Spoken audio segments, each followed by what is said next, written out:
Hey guys, welcome back to my channel, The Black Accountant. It's your boy Mo. And if you haven't already done so, you know the drill. Go ahead and like, comment, subscribe, and let me know in the comments of any kind of content you want to see going forward. Alright, so you know the deal. As usual, I'm going to get right into it. Today I wanted to touch on um, respect, especially as it pertains to the workplace, or disrespect as it pertains to the workplace. Um, and this is just kind of like a trend I've noticed throughout my life, and even more so in recent times, especially with the whole virtual environment type situation. Um, I've throughout my life thus far, at this point, I've had about 9 different jobs. Um, I've been working since I was 18. Since I was 18, I believe. Um, and I had actually started looking for work much earlier than that. I think between the ages of really like I started thinking about work around the age of 12, and then I really started looking for work around 15 and 16. And I remember vividly my mom dropping me off at the mall, and I would go and ask for an application from almost every single store, regardless of whether it was something I had experience in or not. I just really wanted a job or needed a job at the time. Um, and I also remember taking those applications home and having this thick stack of like 30 to 40 job applications and filling those out and then going in and turning those in the next time that I'd go. And I got rejected from all of them. Um, and partially it was because I either didn't have any experience, which is obviously like a very valid reason, and then other jobs where I got rejected because of my age. Um, at least in California, for the most part, a lot of malls tend to only hire people that are 18 and older. Um, I remember I applied for this job at Foot Locker, and the manager really liked me and was like, "Hey, like I'm down to interview you and everything." And then when he asked about my age, and I told him I was 16, he's like, "I'll come back when you're 18 and we'll give you a job." Uh, Never set foot in that Foot Locker again, actually. But yeah, that's neither here or there. That's just like a little bit of a background on me and work wise. Um, and throughout my entire history of just kind of like working, I've developed my work ethic through those times, and I've just seen different types of environments, different types of people, and different types of work, right? Out of very wide variety of types of jobs. Like I've worked as a prep cook, I've worked as an actual cook, I've worked as a telemarketer, I've worked as a pharmacy clerk and delivery person. Um, what else have I done really? A student assistant. I've done taxes. Um, and I've done some accounting. Yeah. And as of right now, it's tech delivery or tech consulting, if you will. But in each of those environments, I've always kind of been able to call things out as I see them very directly. And partially it's because a lot of those types of jobs and a lot of those experiences that I've had were at mom and pop type shops or at a nonprofit of some sort where there were a lot of close knit teams and family type structures where, and what I mean by family is like a work family, not when jobs promote the position as being like, or the culture of their company as being family driven or family oriented. That's usually toxic as hell. But that's a conversation for another time. And I've always kind of like developed my personality and my expectations around my work ethic and around mutual respect. And then I came into my current job, came into a corporate position, right?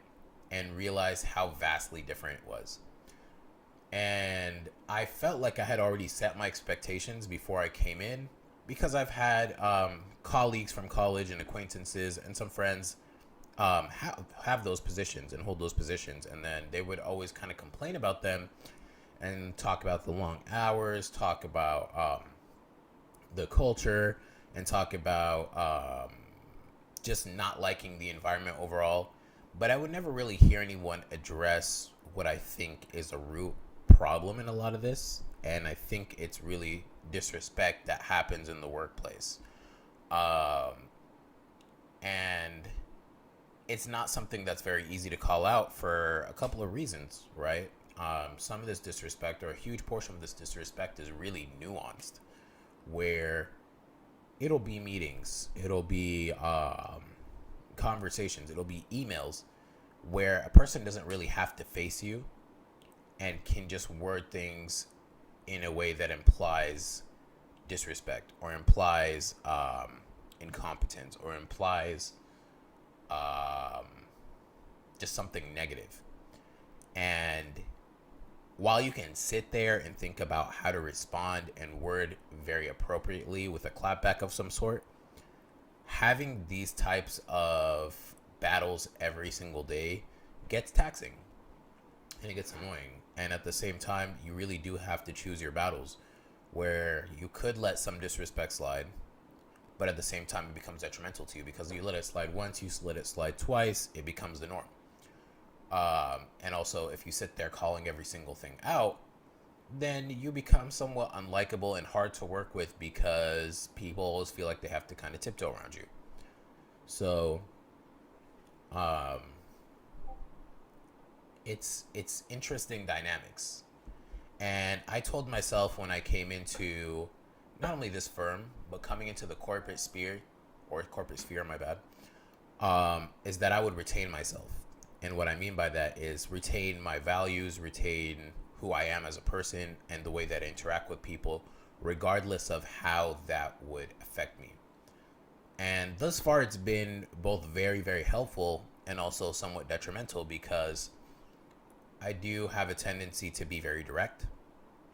And I decided that in every single project that I get staffed on, in every single aspect that I really have to tackle, that I would interact with everybody at every level in the same way. So I give you respect, I expect the same thing. And what I've noticed that it does for me is that it puts me in a position to advocate for my peers. And it's such a strange feeling when somebody much older than you is dependent on you to call something out, or to discuss a certain topic, or to bring something up with a higher up of some sort. And I found myself in this position a lot.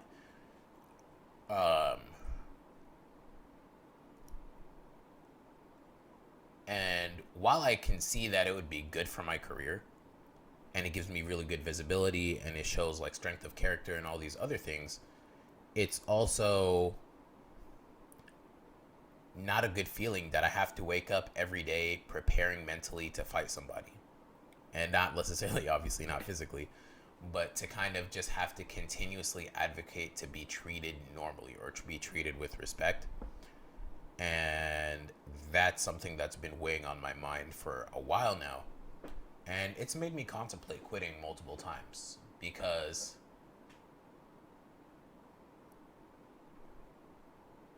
I don't necessarily want to come into a place every day where I have to check somebody for some kind of disrespect, or I have to educate somebody on something that should be somewhat common sense. Um, and it gets taxing. It gets really draining after a while. So I really wish I had an answer for how to really address it. But I think for me, addressing it is easier than it is for others, because I've set my personality around being direct. So I typically tend to talk to everybody in the same sort of way and vocalize my opinion on things much easier than others, which is something, as I had mentioned, I've worked towards over the years. It's not something that I was just born with or woke up with.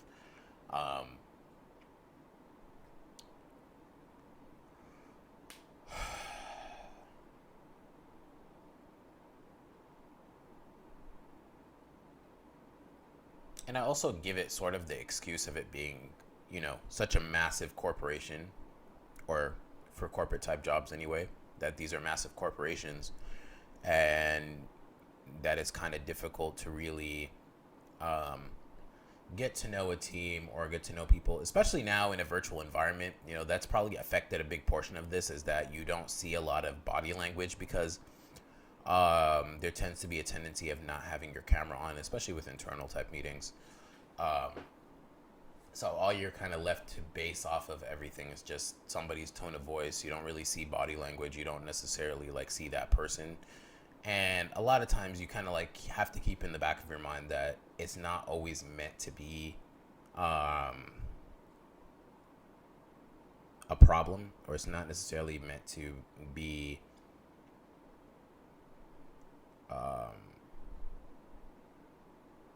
a disrespect, as I've been kind of saying throughout this entire video. It's more so just that person's way of speaking. And at times it could be taken in a very condescending way. And of course, there's various aspects that come along with that. And I just don't feel like harping on specific points, because we already know what a lot of those are. Generally speaking, there's always some level of racial bias to it. There's always some level of gendered bias to it. And there's something along those lines. And not to say that's not something that can't be worked on, but also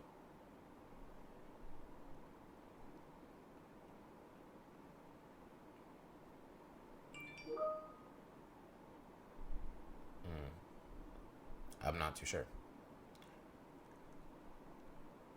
Let me know if in the comments if this is something you generally experience at work, and then how do you generally tackle it, or how do you deal with it? Because while I feel like I've got a pretty good handle on it, I've been asked by other people before around me like how to deal with it, and I'm kind of stumped at times on how to give that advice, or like what perspective to really give. So if this is something that you experience, and I know a lot of people generally do tend to experience this regardless of who you are, but how would you generally combat this, especially for people who are non-confrontational? How do you address disrespect in the workplace, or do you just allow it to happen to you? Let me know in the comments, and I'll see you guys in the next video.